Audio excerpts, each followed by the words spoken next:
to me. Have you been good to anybody here? Yes, Lord. He's been so good to me. More than you or this whole world could ever be. He's been so good to me. He dried all of my tears away. Turned my midnight into day. Oh, so I'll just say thank you, Lord. I won't complain. God, He's been good to me. He's been so good to me. More than you or this whole world could ever be. He's been so good to me. He dried all of my tears away. Turned my midnight into day.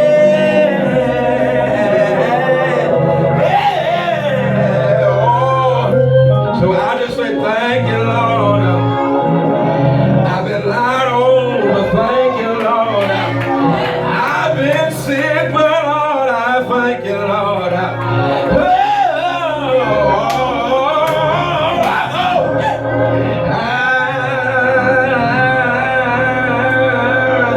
won't complain. Come on, clap your hands. Come on, come on. Somebody tell the Lord thank you. Come on, tell the Lord thank you again. Father, now in Jesus' name, we thank you now. We praise you now. We give you glory. Simply because you're worthy. We bind every spirit of distraction, anything that would hinder this word from being shared with these your people. God, when we leave here, these people of God will be edified. You will be glorified. And when we leave here, the devil will still be horrified. Now, God, we thank you today because you didn't have to wake us up this morning, but you did it anyway in spite of ourselves. And for that, Lord, we tell you, thank you. Now, God, remove me out of the way that you may be made known. And when we leave here, we have the words of Peter. We'll be able to say it was good for us to have been here. And we're clapping our hands and telling the Lord, thank you. Come on. Come on, come on, y'all. Come on, tell the Lord, thank you. Thank you. Amen. Let me say also thank you to those that went to Berean last Sunday. Amen. As we shared with them last Sunday. Get your Bibles and let's make our declaration. This is my Bible. This is my Bible. I am what it says I am. I am what it says I am. I can do what it says I can do. I can do what it says I can do. I can have what it says I can have. I can have what it says I can have. This is my weapon. This is my weapon Against the enemy. against the enemy. And in it, I find life. Faith comes by hearing. Hearing by the word of God. I'm not just a hearer. I'm a doer. And my life is the better after hearing the word of faith. Go to Numbers chapter 13. Numbers chapter 13. Numbers chapter 13. And we're going to start at verse 30. We're going to go to verse 30, but I want to start at let's start at verse 27. I know some of y'all seen my Facebook post, so y'all been reading, y'all read it already, but I want to give you some backdrop before we get to verse 30. Starting at verse 27, Numbers chapter 13, starting at verse 27. And it says this: They gave Moses, see this account. We went into the land which you sent us, and it does flow with milk and honey. Here is the fruit, but the people who live there are powerful, and the cities are fortified, and are very large. we seen the descendants of Anak, the Amalekites, and live in Negev, and the Hittites, the Jebusites, and the Amorites live in the hill country, and the Canaanites live near the sea and along the Jordan. Our key verse. Then Caleb silenced the people before Moses and said, we should go up and take possession of the land, for we are certainly able to do it. I want to talk from this thought today. You got what it takes. Let me say that. You got what it takes. Say that with me. Say, I got what it takes. Everyone in here is facing some type of dilemma. You are either A, in a storm, B, just come out of a storm, or you are on your way into a storm. But maybe what's funny about storms is that all storms run out of rain. Let me say it again. All storms run out of rain. Are y'all here today? Watch this. When storms come, when troubles come, when adversity comes, when sickness comes, when malice comes, when family issues come, when friendships go awry, even when stuff comes up in the church, it is to take your eyes off of the possessions that God's trying to get you to. Y'all quiet today. Let me put it this way. Let me see if I can press my case like this. See, when storms come, sometimes we submit to the storm versus the God of the storm. Okay. Y'all not going to help me here today. See, what I've realized, Sharon, is that the Lord is crafty. The Lord says, I want to see how well you're going to shout when trouble comes. Okay. How well you're going to dance. Are you going to speak in tongues? Are you going to jump up and down when troubles come your way? And as soon as a little trouble comes our way, we start crying and complaining about the trouble versus giving God thanks for even allowing me to recognize that there's some trouble around me. Yeah. Yeah, I'm not gonna say nothing here today. See, what happens is, Sister Helen, sometimes we get to a place where all we can see what is in the place that God is trying to get us to take possession of. Are y'all here today? It's right here in the text. Caleb came back to Moses and said, yes, there's a land flowing with milk and honey. It's ours. It's beautiful, but there's some folks there. They are big. They outnumber us. And here's what I need you to see. Don't you ever get your eyes so fixed on what seems to be big, because whatever is over your head is still under his feet. Yes, Lord. I used to be slow too. Let me say it again. Whatever is over your head is still under his feet. You know why some of us are dealing with some of the stuff that we're dealing with? It is because we are trying to deal with it and don't allow God to deal with it for us. Y'all not quiet. I think this might be a Sunday school lesson somewhere today. See, whenever you get to a place where it's more about what you feel and what you think, you're not able to handle it. Right. I'm preaching to myself here today. Because see, it's no longer about that what you got what it takes. It's all about what you think. Let me put it like this. You got what it takes because who God is in your life. Right. Let me say it again. You got what it takes to handle storms and trouble because of who God is in your life. But if God ain't real in your life, then you ain't got what it takes. Yes, Lord. Y'all quiet. Let me stop preaching and go to teaching now, because y'all looking at me like real duh. Here's what you have to understand. Here's what you have to understand. Troubles and trials, they are not avoidable. Are y'all here? Yes, Lord. They're not avoidable. You're going to catch hell. Either hell that God allows to happen, or hell that because you were hard-headed and you got there because you disobeyed the voice of God. Right. Are y'all here? Yes, Can Lord. I tell y'all something? In order to have what it takes, you've got to do what he says in order to get what he's trying to get you to have. Right. Are y'all here? Let me put it like this. My sons and daughter don't automatically inherit the promise of their father. Are y'all here? Right, right. There are some things that have to happen before my daughters or my sons can get what I'm leaving them. Right. Are y'all here? In other words, that if I am going to leave the inheritance for my children, there are some stipulations in my will that they have to abide by just to get it. See, watch this here. They don't get it, Sister Helen, just because I die. Got to matter. Yeah. They don't get it, Keith, just because I die. Me, because the truth be told, me dying is not a prerequisite for them to get what I already have for them. Right. Let me say it again. I don't necessarily have to die, Mimi, for them to get what I have for them, but there's some things that they have to do in order to get what I have for them. Right. Okay, let me put it like this.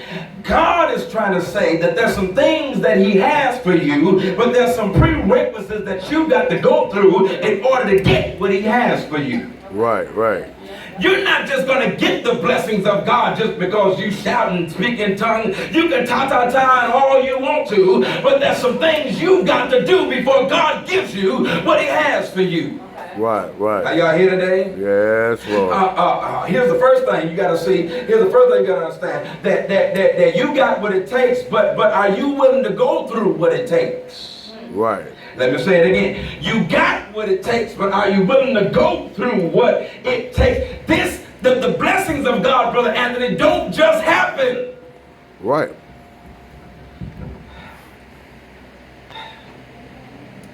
The blessings of God don't just happen. I'm going to talk to y'all like a white church today since y'all want to sit here and let me crazy. The blessings of God don't just happen. I've been preaching 30 years. And I'm just now reaping some of the harvest of some of the seeds that I sown 30 years ago. Mm-hmm. Right, Y'all, right. y'all hear me? Yes, Lord. See, some folk want this microwave blessing. Can I tell you something? I like bacon, but it's not good coming from the microwave. Right. I like it cooked. I like it fried. Y'all hear what I'm saying? A home-cooked meal is not a hot pocket. Right, right. I want y'all to see this. It's not a hot pocket. You don't see a hot pocket is a snack. You put in there because you're hungry right now. You really can't wait for the greens and the chicken and the macaroni and the cornbread to get done. Are y'all here today? Right. Come on, holler at me here. See what some folks do is that they want the blessings of God so bad. They want what God has for them so bad is that they get saved on Sunday and they think God's going to deliver them on Monday. They think God's going to turn it around on Tuesday, and they acting like God's supposed to do it right when they want him to do it. But can I tell you, God may not come when you want him, but when he shows up, he's still on time. That's right. Are y'all here today? Yes, Lord. Sometimes you got to go through working a job that you hate in order to get to the career that you love. Right. Let me say it again. Sometimes you got to go through working at a job that you hate for God to move you to the career that you love. Right. Let me say it again. Sometimes you got to go through a job that you hate in order to get to the career that you love. Sometimes you got to drive a car you don't like in order for God to build your credit up to get you to the car of your dreams. Sometimes you got to hang around with some of the folk that you don't even like just so God can remove them from your circle and you can appreciate the ones that he's bringing in your life to elevate you to the next level. Sometimes you just got to go through. Are y'all here? Here it is. Because while you're going through a storm, while you're going through your trouble, can I tell you what trouble does? Trouble builds character. Trouble builds character. Your situations are what's building you. Because let me tell you this. Because if Caleb and Moses just would have went back into the land and tried to take the land right then and there, they would have not been able to possess the land because those that were in the land were greater than just Caleb and Aaron. Right. Are y'all here today? Yes, Lord. See. How many of y'all can see your destiny? How many of y'all can see God getting ready to do something in your life? You know God's about to take you to a new level. But what in hell just to get your destiny in view? Right, right. Uh-huh. And are y'all here? Like Sister Keith said, she got to clean the glasses. Are you here? Somebody say yes, Lord. It was hell because you and let me put it like this. You see folk getting the blessings of God, but they're doing wrong. Right. Let me put it like this. The drug dealers are driving nice. They got money. They're doing real good. And here you are giving your tithes and offers. Here you are trying to do what's right in the eyesight of God. And it seems like every time you take a step forward, you take two steps back. Are y'all here today? And can I tell you something? What looks like a blessing, the devil gives out blessings too.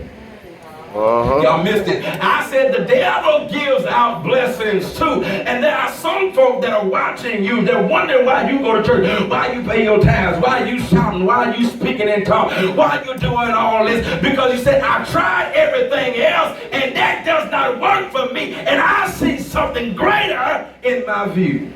Yes, Lord. Y'all not going to talk with me here today. How many of y'all can see your greater coming? How many of y'all can see greater coming? Lord. Greater coming.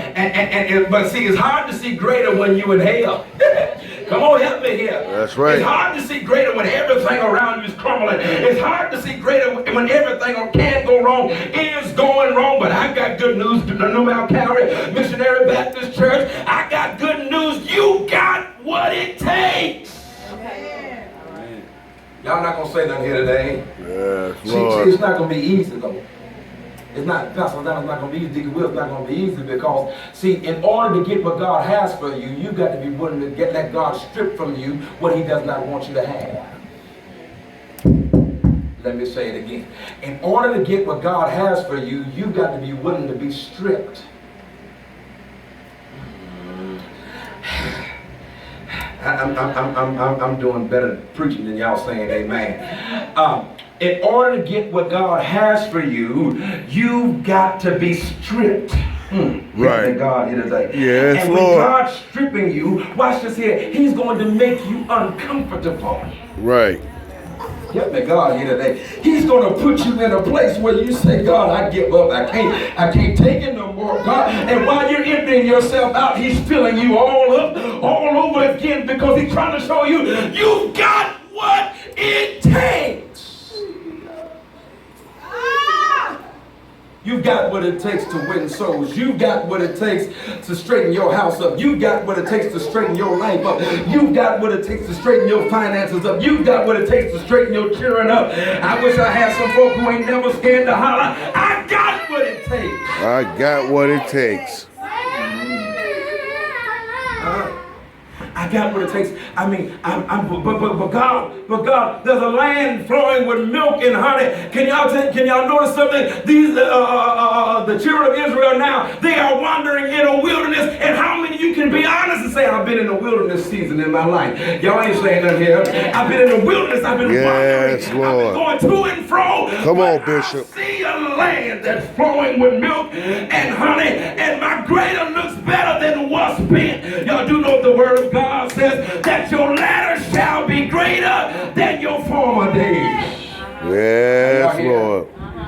Somebody say yes, Lord. Yes, Somebody Lord. say yes, Lord again. Yes, Lord. And can I tell you something? God will let you get all the way to the place, all the way to the place, all the way to the place, all the way to the place in your life where it seems like that you're in the desert and you're not going to come out. The children of God, the children of Israel got to a place where they started murmuring and complaining, and right after murmuring and complaining, they said, God, our shoes is worn out. God, everything is going wrong. God, we don't have new clothes. God, we don't have, and when they got hungry, a bird came and fed them. A dirty bird came and fed them. Are y'all here today? And sometimes I'm trying to show you that sometimes in the very place that you don't want to be is the very place that God will bless you. Y'all ain't saying that here.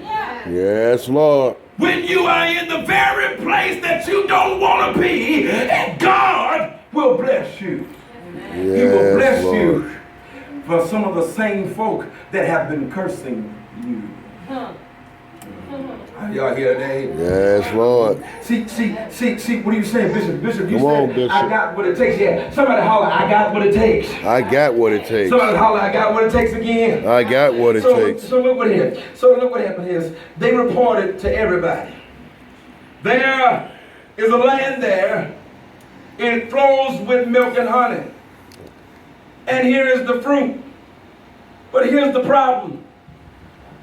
They said, but there's already people there. They've already occupying the land. Can I tell you something? And this is my first point. This is my first point.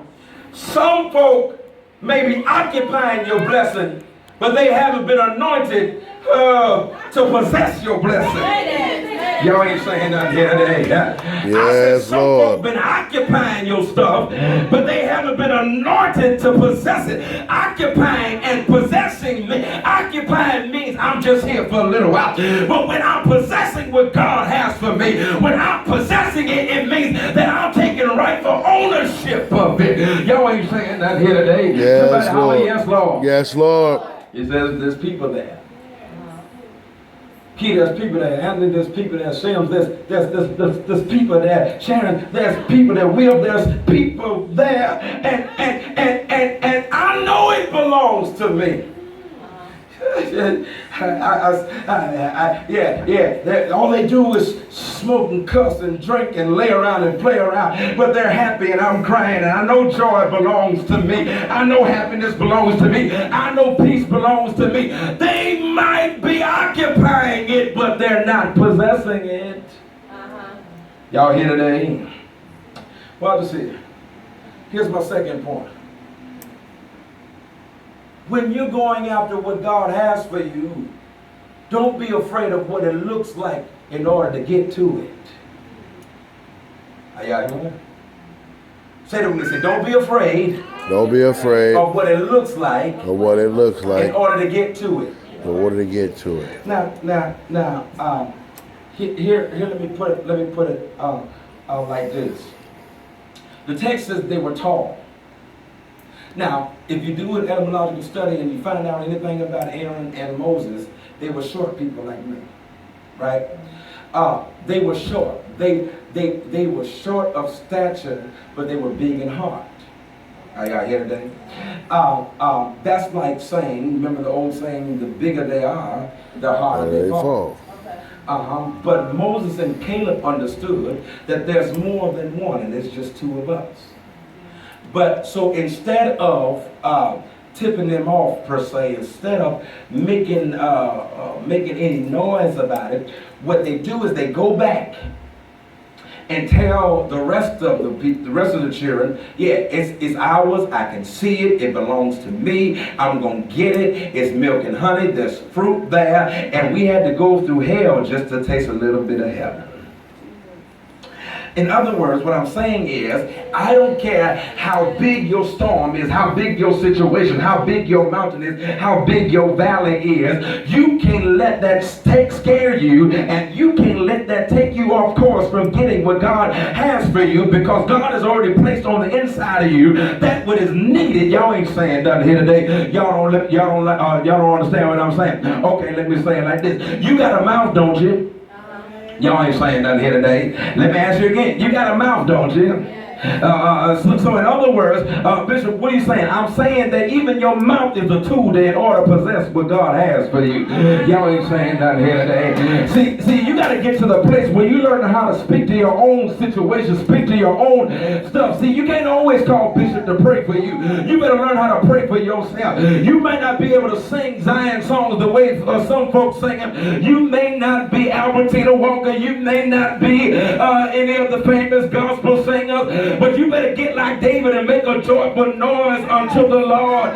Y'all ain't saying nothing here today. I'm trying to show you got what it takes, because you understand that in order for your valley to go, for your mountain to be removed, you got to open up your mouth. Come here, Mark. He says you got the ability and the power to speak to your own mountain. And when you speak to your own mouth with authority and the power of God, your mountain has got to be removed. Y'all still sitting like brother.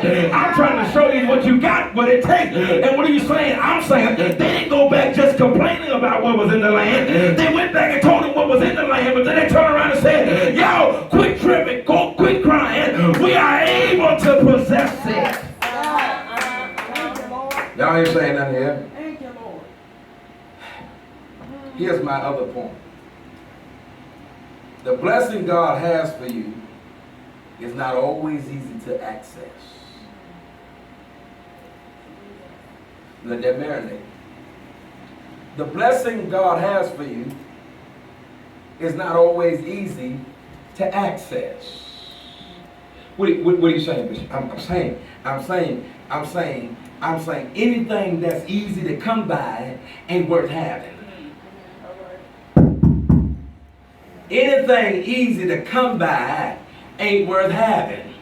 Quick money ain't worth having. Come on, help me here. Okay, I ain't got that many kids in here. Let's talk real today. A quick man, a quick woman, anybody that's easy ain't worth having. Y'all want to talk real up in here today. Anything that's easy to get ain't worth having. That's right. Because anything that's easy to get is gonna be hell to keep. All right. Talk Bishop D.L. Brian Kemp Sr. up in here. I preach to myself up in here. Anything that you can get by easy, is gonna be hell to keep. Let me talk to you sisters in here, and then I'm gonna come down to brothers row. If it was easy to get, homeboy, come on, think about it here. If it was easy to get homeboy, it's probably gonna be hard to keep homeboy, because if it was easy for you to get him, it's easy for Shay Shay to get him too. Say that. That's the church say, man. Come on, help me here. See, quick money is easy to get, but it's hard to keep, because if you get quick money the illegal way, it's gonna be hell trying to keep it, because now you're looking over your shoulder once you got it. I'm coming down your road. Here, come on, help me here. Somebody say yes, Lord. Going to the casino, it's easy to go and win some money, but it's hard to stop going back to try to get some more. Right. All right. Oh, Jesus. It's easy to hit the blunt because you're stressing and you're going through troubles and you're going through trials and tribulations. But what happens when the blunt ruins your life? It's easy to hit E&J and Hen Dog when you're going through. Y'all ain't saying nothing here today. It's easy to do all of that when you're going through. But what happens when the E&J runs out, when the Hen Dog runs out, when the Patron is gone? Y'all ain't saying nothing here today. Somebody, what happens when what happens when that man you've been laying with gets up and goes and lays with somebody else? What happens when that woman you with gets up and goes and finds some other man to love her? Whatever is easy to get is going to be hell to keep. Yes, Lord. Y'all ain't saying nothing here today. There are some brothers that are now converted. They're saved. They're in the will of God now. They're in the family of God. But they will tell you, when it was street life, it was hell trying to be a street dude. Yes. Are y'all here today? But guess what? Now that they're on God's side, see, when you do things God's way, can I show you something? When the blessings come from God, they're not hard to maintain, because whatever God ordains, He'll maintain it.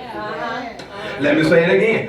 Whatever God ordains, He maintains. Why does He maintain what He ordains? Because He's the one that gave it to you in the first place. And whatever you ordain is going to be hard to maintain, because sometimes what you ordain for your life is not God's will for your life. And sometimes you find yourself thinking it's God, but it's really what you want. And sometimes you got to decipher what you want versus what God is trying to do for you. Come on, Jesus. Somebody say yes, Lord. Yes, Lord. I was talking to somebody the other day, and I'm just about through. I was talking to somebody the other day, and they was telling me about their car or something like that. That's what it was. He got a Bentley, right? He got a Bentley, but ain't got no job.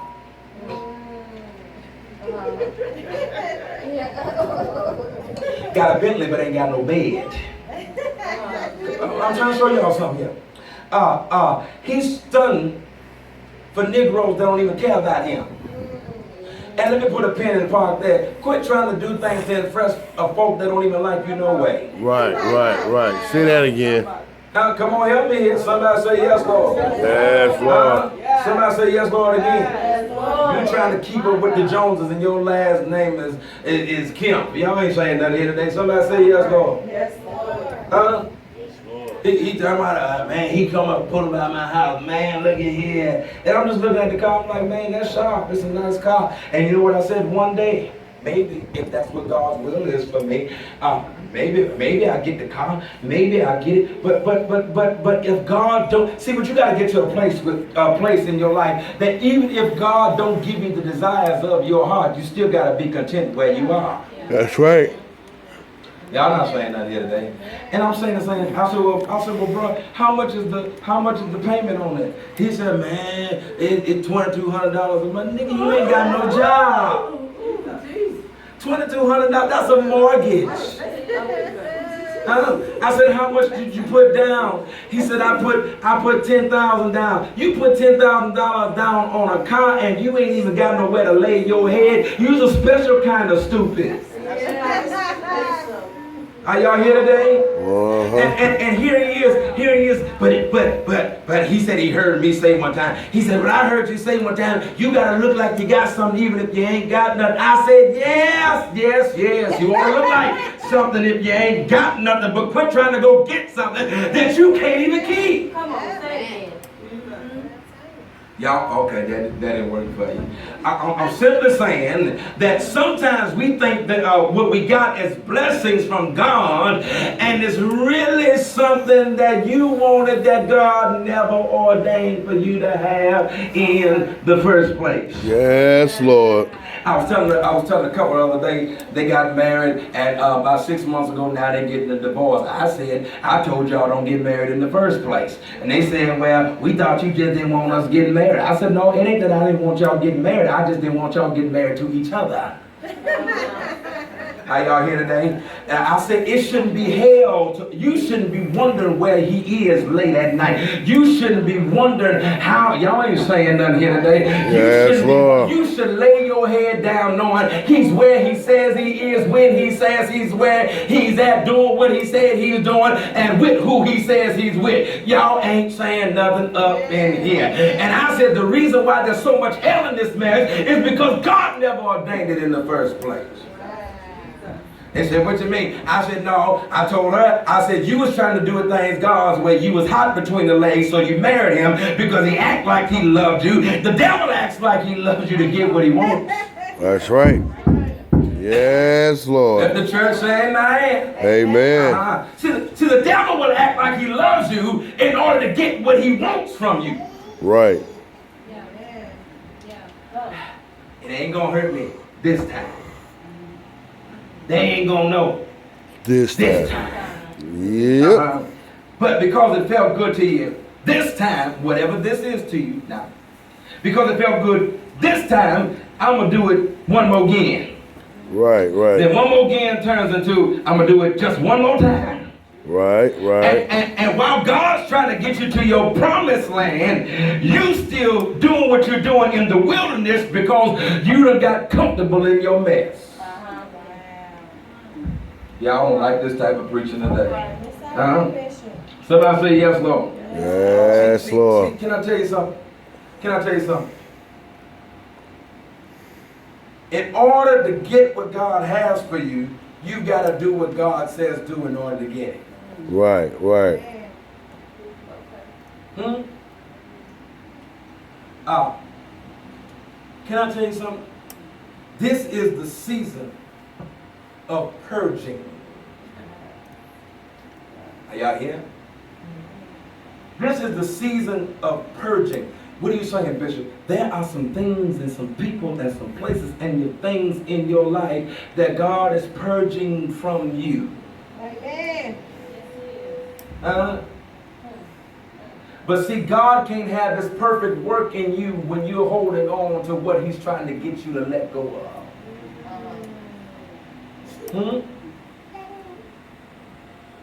I need to go to Facebook Anonymous, you know. Hi, my name is DeVar, and I'm a Facebook junkie. Amen. But I was on Facebook, and what tripped me out, Sims, was this girl was talking about how her and her dude was going through.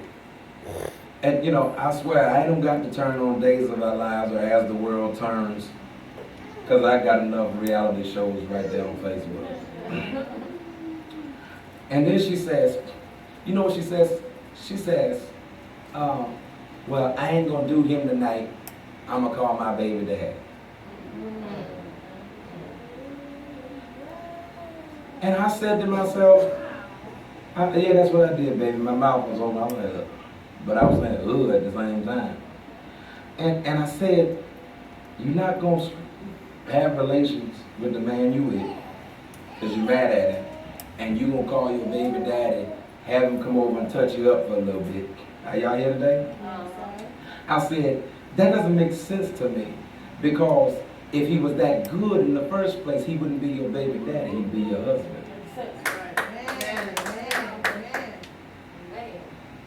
I said, and I'm thinking to myself, maybe she thought, how many of us stop to think that maybe we're blaming everything on everybody else, but not taking accountability for our own actions? Right, right. Everybody else seems to be the problem. Woe is me. Are y'all here?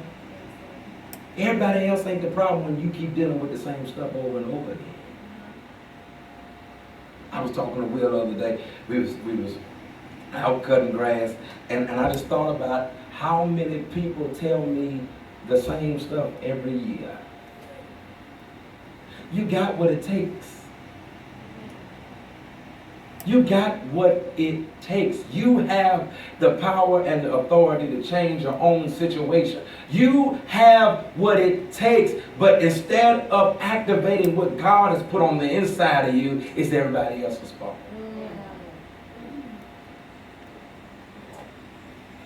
When I was drinking, didn't nobody make me drink, Mimi. I drink because I like Hennessy and Coke. Come on, help me here. I ain't blaming it on nobody. I did it because I wanted to do it. But guess what? Sooner or later, I had to take actions, take responsibility for my own actions.